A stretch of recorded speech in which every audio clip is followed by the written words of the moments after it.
Insignificant Events in the Life of a Cactus by Dusti Bowling. Chapter 12, page 89. Connor and I had been spending a lot of time together, so my parents asked me to invite him over for dinner after school. At lunchtime, I made my way to the bathroom as usual and washed my feet. I stared at the stall. I just couldn't do it that day. I felt too happy, and I was excited to see Connor and invite him over.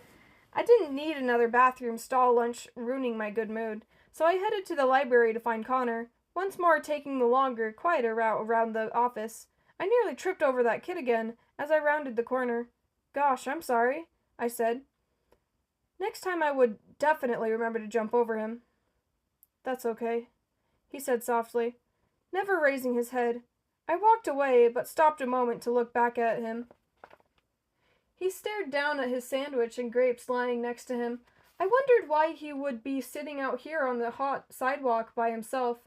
He looked about as forlorn and pitiful as I must have looked, cowering in the bathroom stall to eat my lunch. How could I just walk past him again, as though he were invisible, as though he were some speed bump in my way? I went back and stood over him. He looked up at me, his hoagie sandwich midway to his mouth, sweat trickling down his brown cheeks. "Do you mind if I sit down?" I asked. He looked around for a second like he thought I must have been talking to the brick wall or the lamp post nearby. When he looked back at me, he shrugged his shoulders. "Okay."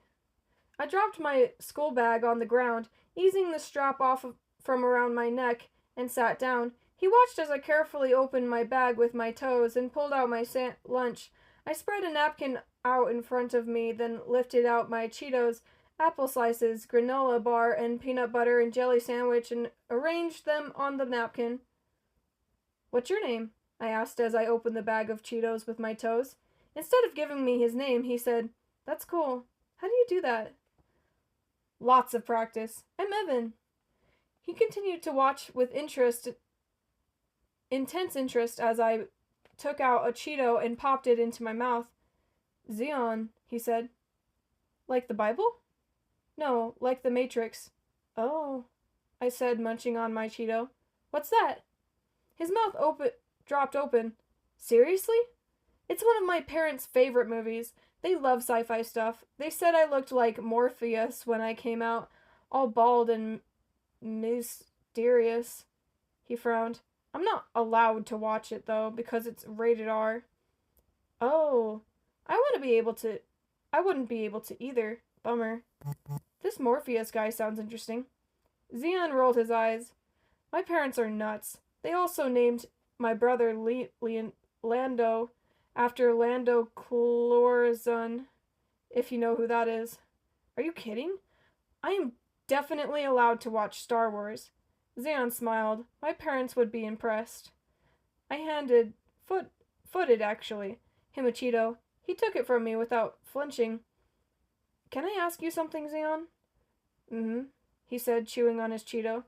"Why do you eat out here on the sidewalk by yourself?" He slowly lifted a juice box to his lips and took a long swig. "It's quiet out here." I tilted my head and raised an eyebrow at him. "Is that the only reason?" He stared at the ground, but didn't answer me. "It's okay," I said. "I've been eating lunch in the bathroom." He looked up at me in surprise.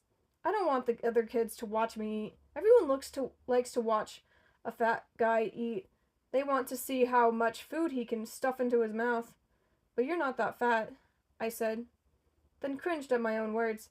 I had meant it to sound nice, but it didn't sound so nice coming out. "It's okay. I know. I am." "Well, I think you look great," I said. Zion handed me a grape. I took it from him with my foot and popped it into my mouth. So why have you been eating in the bathroom?" he asked. I swallowed my grape.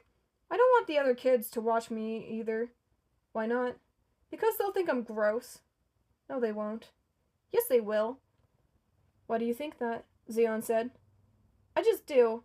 Once, when I went to this children's museum with my parents, I sat down to play with Play-Doh at a table. Of course, I had to play with my feet, and everyone at the table stared at me. It is interesting to see. Then this one kid cried out, "Gross! She's putting her feet in the Play-Doh!" Kids are dumb, Zion said. Then his mom looked at my mom and said this, "Would you mind not letting your daughter put her feet in the Play-Doh?" Jerk, Zion muttered. What did your mom say? I smiled. She said she would make sure I used my butt cheeks instead. Zion laughed a big, full belly laugh. Oh, that's classic. I ate a Cheeto. Before that, I had never realized people thought feet were gross. Anyways, that was right before starting kindergarten. You know what the first day of kindergarten is like for a 5-year-old with no arms? Zion grinned. Maybe even more difficult than for a chubby 5-year-old. Maybe. The kids asked me so many weird questions, I mimicked little kid voices. Did someone chop your arms off? How do you finger paint with no fingers? How do you use scissors with no hands? How would you play duck, duck, goose? Are your armpits ticklish? How do you wipe peanut butter off your face? Actually, what the kids really asked was, how do you wipe poop off your bum? But I wasn't about to tell Zion that. And no, I'm still not telling you how either. So just stop wondering. It was exhausting, I said. I bet. They asked me stuff like, did you eat a skyscraper? And do you weigh more than my dad? I scowled. No wonder Zion was so insecure about his weight. I'm sorry. School really sucks sometimes, doesn't it? Yeah. So, can you do everything anyone else can do with your feet? Mostly. I mean, things are always harder, like the hockey pucky when the song says, like the hokey pokey when the song says, put your right hand in. I kind of just stand there like a mannequin, and I have nightmares about flag football. Try running and grabbing everyone's flag with your foot at the same time. Slightly difficult. Yeah, I can definitely see how that would be hard. The only sport I can really play well is soccer. Are you going to try out for the soccer team in the spring? I don't know, I said. I played soccer back home in Kansas, but I had a lot of friends and had always gone to the same school. I hardly know anyone here. You know me, Zion said.